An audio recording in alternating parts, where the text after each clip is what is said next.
नमस्कार, तुम्हा सर्वांचं माझ्या चॅनलवरती स्वागत आहे. कुळाचार म्हणजे काय या विषयावर आजचा व्हिडिओ आहे. तर घरामध्ये कसलेही प्रॉब्लेम असतील, फायनान्स इश्यू असेल, गृहक्लेश असेल, गृहक्लेश होत असतील, कर्ज वाढलेले असतील, नवरा बायकोमध्ये भांडण तंटे म्हणा, असे काही प्रॉब्लेम आले तर आपण काय करतो? एकतर पुजारी शोधतो, ज्योतिषी शोधतो, एकतर जाणकार व्यक्ती शोधतो, ज्योतिषी शोधतो, किंवा कोणाची जर गादी असेल त्यांना शोधतो, देवऋषी शोधतो. आणि आपल्याला एकच पारंपरिक उत्तर भेटते, ते म्हणजे तुमची कुलदेवता तुमच्या साह्यावरती नाही, तुमचा कुळाचार होत नाही. तर पहिलं कुलदेवतेला जा, ओटी भरा. पण ज्यांना आपली कुलदेवता माहिती नाही अशांनी काय करावं? कुळाचार पुढे कसा चालू ठेवावा?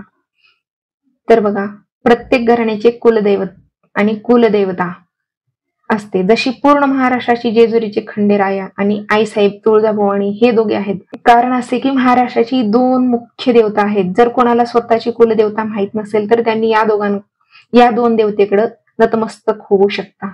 परंतु प्रत्येक घराण्याची एक कुलदेवता असते, एक मूळ पुरुष असतो. मूळ पुरुष तो ज्यांची आतापर्यंत पिढी चालत आलेली आहे, आणि मूळ पुरुषाचे पूर्वज म्हणजे त्यांचे गोत्र असतं. आपल्या हिंदू धर्मामध्ये 7 गोत्र आहेत.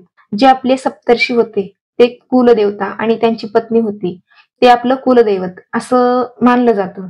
जसं माझं गोत्र जमदग्नी आहे आणि त्यांची पत्नी रेणुका, म्हणजे माझी कुलदेवता ही माहूरगड रेणुका माता, मूळ स्वरूप यल्लमा. त्याचप्रमाणे प्रत्येक माणसाच्या गोत्रावरून त्यांची कुलदेवता ठरवली जाते, असे सर्वसामान्य मत आहे.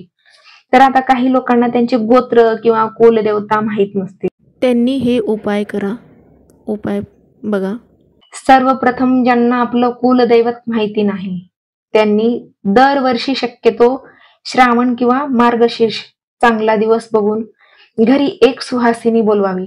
त्यांना भोजन देऊन त्यांची कुलदेवतेच्या नावाने खना नारळाची ओटी भरावी, विधी व त्यांचे पूजन करावे, आणि मनामधली जी इच्छा असेल ती कुलदेवतेला साक्ष मानून प्रगट करावी. आणि नंबर 2, एवढ्यावरच थांबू नये. निसर्गाचे आपल्यावर काही ऋण आहेत ते फेडणं पण गरजेचं असतं. निसर्गाला जेवढे द्याल तेवढं निसर्ग तुम्हाला दामदुपटीनं परत करतो. हा पण एक कुळाचाराचा भाग आहे. किड्या मुंग्यांना साखर द्या, चिमण्या पाखरांची खाण्यापिण्याची सोय करा, पशुपक्ष्यांना पाण्याची सोय करा, अनाथ आश्रमामध्ये जाऊन त्या गरीब मुलांना छान छान स्वादिष्ट जेवण, नवीन कपडे, नवीन खेळणी देऊन त्यांना आनंदी करा. रस्त्यावरील कुत्र्यांना खाऊ पिऊ द्या, गायीला चारा द्या. असे केल्यामुळे त्यांचा आशीर्वाद आपल्याला लाभतात. नंबर 3, आपले पितर दर महिन्याला अमावस्या पौर्णिमेला त्यांना वाडी उपर म्हणजे नैवेद्य दाखवा. माहिती असतील तेवढ्यांची नावे घेऊन त्यांना बोलवा. जर जमलं तर वर्षातून एकदा त्यांची महालय करा. विधिवत पिंडदान करून, लोकांना अन्नदान करून पितरांच्या मुक्तीचा मार्ग त्यांना मोकळा करून द्या. दर दिवशी जेवताना तुमच्या ताटामधला एक घास वास्तुदेवतेच्या आणि अन्नपूर्णेच्या नावाने बाजूला काढून ठेवा. त्यांचे आशीर्वाद लाभणं फार महत्वाचं असतं. ते खुश तर तुम्ही तुमच्या आयुष्यामध्ये खुश. जुनी लोक ह्या सर्व गोष्टी फॉलो करत होते म्हणून ते सुखी होते, निरोगी पण होते. तर आजकाल धकाधकीच्या जीवनामध्ये हे सर्व करायला कोणाकडे वेळ नाही, त्यामुळं ऑटोमॅटिकली आपल्याकडे निगेटिव्ह ऊर्जा चालत येते आणि त्यावेळी आयुष्याशी धूळधाण व्हायला सुरुवात होते. तर काही उपाय देत आहे, जमलं तर करा. त्यामुळे तुमच्या कुलदैवतेचे नाव किंवा गोत्र हे समजण्यास मदत होईल. स्वतः तुमची कुलदेवता तुमच्या स्वप्नामध्ये येऊन तुम्हाला मार्गदर्शन करेल, हा माझा स्वतःचा अनुभव आहे. तर उपाय बघा, एक लाल कपडा घ्या, एक हळकुंडाचा तुकडा घ्या, एक छोटी हिरवी बांगडी, एक जायफळ, हळद कुंकू, अक्षता, 5 वेलची हिरवी, 5 गोमती चक्र, 5 सफेद कवड्या, 5 कडधान्य. हे सर्व साहित्य जमा करून गुरुवारी किंवा शुक्रवारी संध्याकाळच्या वेळेस पाटावरती मांडावं.